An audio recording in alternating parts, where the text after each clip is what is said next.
The funeral was packed with 300 mourners, all dressed in black under the gray October sky. I sat in the third row, watching Nathan Crawford step up to the podium in his $1,000 suit. At 28, he'd never worked a single day at Crawford Manufacturing, the company his father built from nothing over 30 years. Everyone kept glancing at me with those pitying looks, like I'd lost more than just a boss.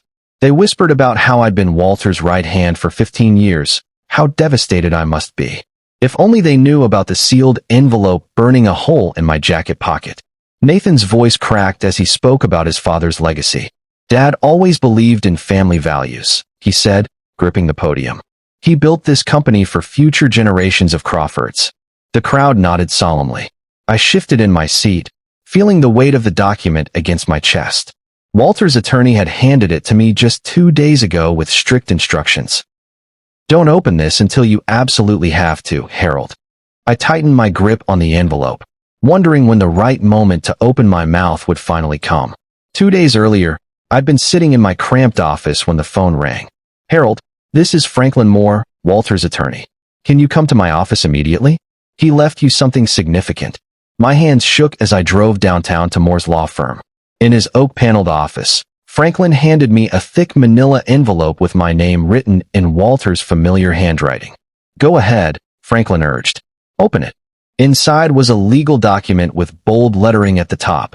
Transfer of ownership, Crawford Manufacturing. I scanned the pages, my eyes stopping on the crucial line. I hereby transfer 51% controlling ownership to Harold Mitchell, effective immediately upon my death. I almost dropped the papers. Walter had given me majority control of a company worth $12 million. He'd trusted me more than his own blood. Franklin smiled grimly. He updated this just 3 months ago. Said Nathan wasn't ready, might never be ready. I stared at the notarized signature, Walter's final gift to me. And in that instant, I knew this secret could either destroy Nathan or save him. Back in my apartment that night, I spread the ownership documents across my kitchen table. My first instinct was to call Nathan immediately, to break the news gently. Maybe we could work together. Maybe I could guide him like his father had guided me. But then I remembered the smirk on Nathan's face at the funeral. How he'd strutted through the crowd like he already owned everything. How he'd barely acknowledged me, the man who'd kept his father's company running during Walter's final illness. I thought about Walter's words from last month. Harold, my boy thinks this business runs itself. He's in for a rude awakening. At the time, I'd assumed Walter meant Nathan would struggle. Now I understood Walter had been planning something far more decisive. I folded the documents carefully and slipped them back into the envelope. Let Nathan show his hand first. My silence would be my shield, my patience my weapon. What I didn't know then was just how quickly he'd show his true colors. Monday morning came like a thunderclap. Nathan called an emergency staff meeting for 9 sharp. The conference room buzzed with nervous energy as 43 employees filed in, their faces grim with uncertainty. Nathan sat at the head of the long mahogany table, the chair where his father had led weekly meetings for 3 decades.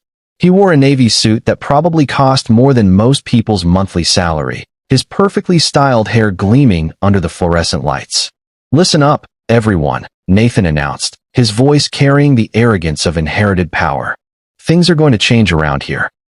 We're going to modernize this operation, trim the fat, and bring Crawford Manufacturing into the 21st century. I sat at the far end of the table, studying his face. He barely knew half these people's names, yet here he was, planning their futures like chess pieces. Then his cold blue eyes found mine across the room, and I felt something shift in the air. And I felt the first strike of the storm brewing in his eyes. Nathan leaned back in his chair, a cruel smile playing at his lips. We'll be restructuring the entire organization. Some of the older staff may want to consider early retirement packages. His gaze locked onto me like a laser sight. The room went silent. 43 pairs of eyes turned between Nathan and me, sensing the tension crackling in the air. Betty from accounting clutched her notepad tighter. Frank from the machine shop shifted uncomfortably in his seat. Change is never easy, Nathan continued, never breaking eye contact with me. But sometimes we have to cut away the dead wood to help the tree grow. My jaw clenched so hard I thought my teeth might crack. Every instinct screamed at me to stand up, to pull out those papers, and end his little power trip right there. but I forced myself to remain perfectly still. Any questions? Nathan asked the room, though his stare remained fixed on me. I said nothing. Absolute silence was my only response. If he wanted to push me out, I was going to let him walk straight into my trap. After the meeting, the hallways buzzed with worried whispers. Employees huddled in small groups, their voices low and fearful. Sarah from Human Resources pulled me aside near the coffee machine, her eyes wide with concern. "Harold, what do you think he meant about restructuring?" she asked, wrapping her cardigan tighter around her shoulders. "My daughter just started college. I can't afford to lose this job." I poured myself coffee, choosing my words carefully. "I think Nathan's still figuring things out. Give him time." But time was exactly what Nathan didn't deserve. Over the next 3 days, more employees approached me. Frank, who'd worked the factory floor for 22 years. Louise from customer service, a single mother with 3 kids. They all looked to me for answers I couldn't give. "Can't you talk sense into him?" Frank pleaded. His father would never have threatened people like this. I just shook my head, swallowing the truth that burned in my throat. These good people deserved better than to be terrorized by a spoiled brat. And while they panicked, I sharpened my silence like a weapon. The following Tuesday, Nathan burst into my office without knocking. His face was flushed red, his expensive tie loosened like he'd been pulling at it. Behind him, I could see his secretary hovering nervously in the doorway. "We need to talk," he snapped, slamming my door so hard the family photos on my desk rattled. I looked up from my quarterly reports, keeping my expression neutral. "What can I do for you, Nathan?" He planted his hands on my desk, leaning forward aggressively. "You're dragging this company down, Harold. You and all the other dinosaurs who can't adapt to modern business practices." My heart pounded against my ribs, but I kept my voice steady. "I see. And what would you like me to do about that?" "I want you gone. Today." His words hit the air like hammer blows. "Clean out your desk and don't come back. You're done here." Nathan thought he was firing me, thought he held all the cards. But instead, he was opening the door to his own downfall. I set down my pen slowly, meeting his glare with calm eyes. "Nathan, are you absolutely sure that's a decision you want to make?" He laughed, a harsh sound that filled my small office. "It's my company now, old man. I inherited it fair and square, and I'll run it however I damn well please." His arrogance filled the room like smoke from a house fire. He was so certain of his power, so convinced that blood trumped everything else. I could see Walter's disappointment written across Nathan's face, though he'd never recognize it. "You think because you kissed my father's ass for 15 years, that gives you some kind of special status?" Nathan continued, his voice rising. "Well, guess what? Dad's dead, and I'm in charge now." I simply leaned back in my chair and let him talk, let him dig his grave deeper with every venomous word. "Pack your shit and get out. Security will escort you if necessary." Every word was a nail in the coffin he didn't realize he was building. That evening, I sat in my kitchen with Franklin Moore's business card in my hand. My fingers trembled slightly as I dialed his number. "Harold," Franklin answered on the second ring. "How are you holding up?" "I need to ask you something important," I said, staring at the envelope on my table. "The ownership transfer, is everything legally binding?" "Ironclad," Franklin assured me without hesitation. Walter had 3 attorneys review it. The documents are filed with the state, notarized, and witnessed by 2 independent parties. Nathan cannot undo it, contest it, or circumvent it in any way. I closed my eyes, feeling a weight lift from my shoulders. "And if I choose to exercise my majority ownership rights, then you become CEO effective immediately. Nathan would have no legal standing to oppose you." Hearing those words gave me strength. For a week, I'd felt like a man holding a loaded gun he couldn't fire. But soon, Nathan would see I had more power than even he could imagine. Friday morning, Nathan called another emergency meeting. This time, his assistant had set up a projector and screen, like he was about to deliver a corporate presentation. The entire staff packed into the conference room, their faces pale with dread. Nathan strutted to the front, carrying a stack of papers and wearing his most expensive suit, the charcoal gray one with silver pinstripes. He looked like a king preparing to announce executions. "I've made some difficult decisions about our workforce," he began, clicking through slides on his laptop. "Effective immediately, we're implementing layoffs to improve our profit margins." Gasps echoed around the room. Louise started crying quietly. Frank's weathered hands clenched into fists. Nathan began reading names from his list. Betty Morrison, 23 years. Frank Rodriguez, 22 years. Sarah Williams, 16 years. Each name hit the room like a physical blow. Then he looked directly at me, his smile cruel and triumphant. And finally, Harold Mitchell. Effective immediately, I stood slowly, ready to unleash the truth in front of everyone. The room held its breath as I reached into my jacket and pulled out the manila envelope. My hands were perfectly steady now, 15 years of experience guiding every movement. Actually, Nathan, I said, my voice carrying clearly across the silent room, you don't have the authority to fire me. Or anyone else, for that matter. His confident smirk faltered slightly. What the hell are you talking about? I held up the legal documents, still sealed in their envelope. Your father left me something more valuable than a gold watch. You're bluffing, Nathan scoffed, but I could hear uncertainty creeping into his voice. Whatever sob story you're about to tell, it won't change anything. I own this company. Around the room, employees leaned forward, sensing that everything was about to change. Even Nathan's secretary had crept closer to the doorway. Who's going to stop me? Nathan demanded, his voice rising with desperation he didn't yet understand. I carefully opened the envelope and pulled out the ownership transfer. And the entire boardroom froze as history rewrote itself in that moment. Nathan's smirk died completely as Franklin Moore stepped through the conference room door. I'd called him an hour earlier, asking him to witness what was about to unfold. Ladies and gentlemen, Franklin announced, his professional voice cutting through the tension, I need to read an official document. He took the papers from my hands and cleared his throat. Last will and testament of Walter Crawford, addendum regarding business ownership. I hereby grant Harold Mitchell 51% controlling ownership of Crawford Manufacturing, effective immediately upon my death. Silence crashed over the room like a tsunami. 43 people sat frozen, their minds struggling to process what they'd just heard. I looked directly at Nathan, watching his face cycle through confusion, disbelief, and finally, raw terror. This document was notarized 3 months ago and filed with the state, Franklin continued. It is legally binding and irrevocable. Nathan's mouth opened and closed like a fish drowning in air. And then, for the first time in his privileged life, he realized he was no longer in control. Nathan's face turned bright red as fury replaced shock. He slammed his fist on the conference table so hard that coffee cups jumped. This is fraud, he shouted, his voice cracking with rage. My father would never give away his company to some nobody. You manipulated him when he was sick and dying. But Franklin interrupted smoothly. Mr. Crawford, the document is legal, properly witnessed, and notarized by a state official. Your father was of sound mind and body when he signed it. Nathan's hands shook as he grabbed the papers, scanning them desperately for some flaw, some escape clause. There has to be a mistake. This can't be legal. I'll sue everyone in this room. The employees were staring at him with new eyes now. Gone was the deference and fear. Now they saw what he really was.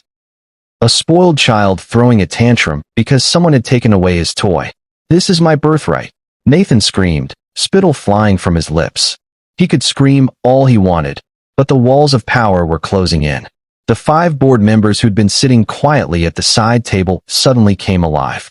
James Peterson, the eldest director, cleared his throat and spoke with the authority of 30 years in business.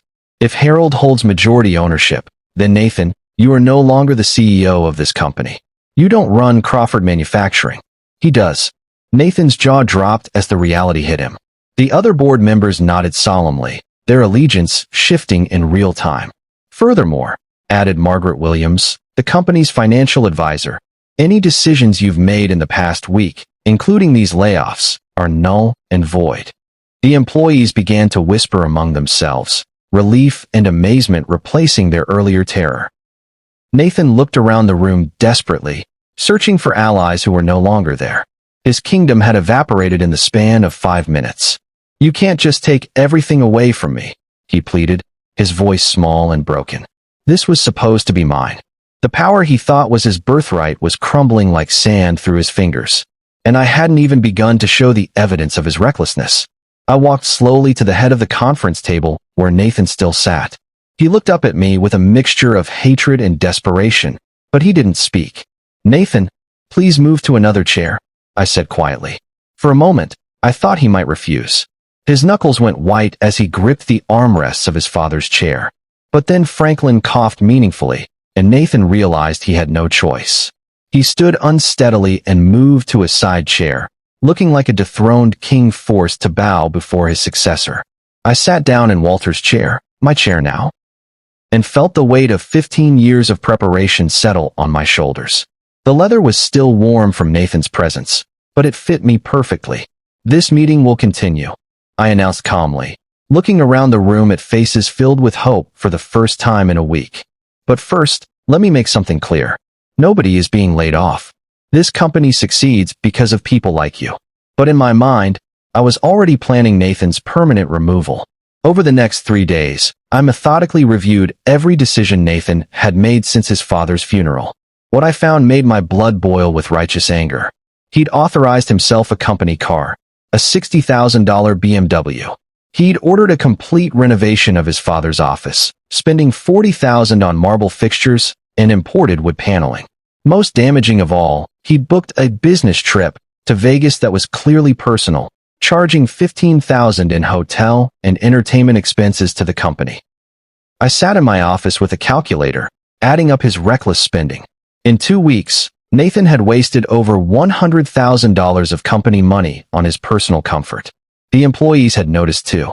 They stopped by my office throughout the week, sharing stories of Nathan's arrogance and waste. Some smiled for the first time since Walter's death. He had 3 assistants order lunch for him every day, Betty told me. Different restaurants, just to see which one he liked best. And with each story, each receipt, each outrageous expense report, I loaded another bullet into my chamber. The following Monday, I called a special board meeting. All 5 directors attended, along with Nathan and the senior staff. I'd spent the weekend preparing a presentation that would end Nathan's involvement with the company forever. "Ladies and gentlemen," I began, connecting my laptop to the projector, "I want to show you how Nathan Crawford spent company money during his brief time in charge." The first slide showed his car purchase. Gasps filled the room as the $60,000 price tag appeared on screen. The second slide detailed his office renovation. The third showed his Vegas expenses, complete with receipts for a $500 bottle of champagne charged to client entertainment. Nathan sank lower in his chair with each revelation, his face growing paler by the minute. In 14 days, I concluded, Nathan spent $127,000 of company funds on personal luxuries while threatening to fire longtime employees for budget reasons. And when he tried to defend himself, his voice cracked like thin glass. "This is a witch hunt." Nathan protested, but his voice lacked conviction. "Every CEO deserves proper accommodations. Dad drove a luxury car too. Your father's car was 12 years old," I replied calmly. "He bought it used and drove it until the day he died." James Peterson leaned forward, his face stern. "Nathan, these expenses are completely inappropriate for a company our size. This level of spending is inexcusable." I looked around the table at the 5 board members. I motioned for an official vote. Do we keep Nathan Crawford as a figurehead employee, or do we remove him from the company entirely? Nathan's eyes went wide with panic. "You can't just vote me out. I'm Walter Crawford's son." "And I was Walter Crawford's most trusted friend," I replied. "He chose me to lead this company, not you." The board members exchanged glances, their decision already made. One by one, hands rose in support of Nathan's removal, and I was holding the final hand that would seal his fate. "The vote is unanimous," I announced, my voice steady and final. "Nathan Crawford, you are relieved of all duties and responsibilities at Crawford Manufacturing, effective immediately." Nathan's face twisted in rage and disbelief. "You can't do this to me. This company is my inheritance. It's my birthright." "Your birthright was earning your father's respect," I said quietly. "You chose not to do that." I nodded toward the conference room door, where 2 security guards waited patiently. "Please escort Mr. Crawford to his office so he can collect his personal belongings." Nathan looked around the room desperately, searching for anyone who might support him. But the board members, the employees, even his own secretary, they all looked away. "This isn't over, Harold," he snarled as the security guards approached. "I'll sue you for everything you're worth. I'll destroy you." The guards flanked him professionally, waiting for him to move voluntarily. And with that, his reign ended not with triumph, but with humiliation. The change in company morale was immediate and dramatic. Within hours of Nathan's removal, the atmosphere in the building transformed completely. Employees walked taller, smiled more freely, and actually seemed excited to be at work again. The fear that had gripped everyone for 2 weeks evaporated like morning mist. Louise from customer service stopped by my office, tears of relief in her eyes. "Thank you for saving our jobs, Harold. I don't know what I would have done if I'd lost this position." Frank from the machine shop was more direct. That kid needed to be taken down a peg. His father would be ashamed of how he acted. I reinstated all the employees Nathan had threatened to fire and restored the benefits he'd planned to cut. For the first time in weeks, Crawford Manufacturing felt like the family business Walter had intended it to be. But deep down, I knew Nathan's anger would come back like a storm. Sure enough, the legal papers arrived within 3 days. A thick envelope from Blackwood and Associates, one of the city's most expensive law firms. Nathan was suing me for fraud, claiming I had unduly influenced his father during his final illness. He was demanding full ownership of the company, plus damages for emotional distress and defamation of character. Franklin reviewed the lawsuit in his office, shaking his head as he read through the allegations. "He doesn't have a legal leg to stand on," Franklin assured me. "But he's hired top lawyers, so this could drag on for months. Rich kids think they can buy justice." I stared out Franklin's window at the city skyline, thinking about Walter's final words to me. "Harold, my boy doesn't understand that some things can't be bought." Still, I prepared for a fight, because if there was one thing Nathan excelled at, it was making noise. 2 weeks later, Franklin called with disturbing news. "Harold, I think you need to hire a private investigator. Something doesn't add up about Nathan's finances." "What do you mean?" "He's spending money like it's going out of style. New lawyers, a luxury apartment downtown, a sports car. But he has no job, no obvious income source." I hired Jake Morrison, a former police detective who specialized in financial investigations. What Jake found over the next 10 days made my stomach turn. Nathan had been gambling heavily at the casino on the river. He owed substantial money to some very unpleasant people. Worse yet, Jake found evidence that Nathan had been skimming money from company accounts before his father's death. "He's been embezzling for at least 6 months, Jake reported. "Small amounts, carefully hidden, but it adds up to about $40,000. Suddenly, I understood why Walter had cut Nathan out of the company. And soon, the entire court would see the same truth. The trial began on a cold December morning. Nathan strutted into the courthouse wearing a $3,000 suit, flanked by 2 high-priced attorneys who looked like sharks in expensive clothing. He'd clearly told them this would be an easy victory. Take down the old employee who'd stolen his inheritance through trickery and manipulation. But when Jake Morrison took the witness stand, everything began to unravel for Nathan's side. The defendant has gambling debts totaling approximately $80,000, Jake testified, presenting bank records and casino receipts. He also embezzled funds from Crawford Manufacturing over a 6-month period. The judge's eyes narrowed as the evidence mounted. Nathan's lead attorney whispered urgently in his ear, his confident expression cracking like thin ice. I watched Nathan's face go pale as his carefully constructed lies collapsed around him. And that was the moment Nathan realized money couldn't buy salvation. The judge deliberated for only 30 minutes before returning with her verdict. "This court finds the ownership transfer from Walter Crawford to Harold Mitchell to be completely legal and binding," she announced, her voice echoing through the courtroom. Furthermore, the evidence of embezzlement and financial impropriety on the part of Nathan Crawford demonstrates exactly why Mr. Walter Crawford chose to protect his company by transferring ownership to someone he trusted. The gavel cracked against the wooden block with the finality of thunder. Nathan Crawford's claims are dismissed with prejudice. Ownership of Crawford Manufacturing remains with Harold Mitchell. I exhaled slowly, relief washing over me like warm water. 15 years of loyalty and hard work had been vindicated in that single moment. Nathan sat slumped in his chair, his expensive lawyers already packing their briefcases and calculating their final bills. But the glare he gave me before leaving promised one last battle. 6 months later, I stood at the window of my office, Walter's old office, which I'd kept exactly as he'd left it. Below me, the factory floor hummed with productive energy. Orders were up 20%, employee satisfaction had reached an all-time high, and Crawford Manufacturing was thriving like never before. Nathan had declared bankruptcy and left town quietly. The casino debts and legal fees had consumed what little money he'd had left. I heard through Franklin that he was working at a car dealership in Phoenix, selling used vehicles for commission. I thought of Walter often, especially on quiet evenings like this. His photograph still sat on the desk, next to a letter he'd written me that Franklin had delivered after the trial. Harold, it read, "If you're reading this, then Nathan proved me right about his character. Take care of my company and my people. You're the son I wish I'd had." Nathan's shadow still lingered in the corners of my memory, but I no longer feared him or his threats. Because this was my company now, and I would fight to keep it until my last breath.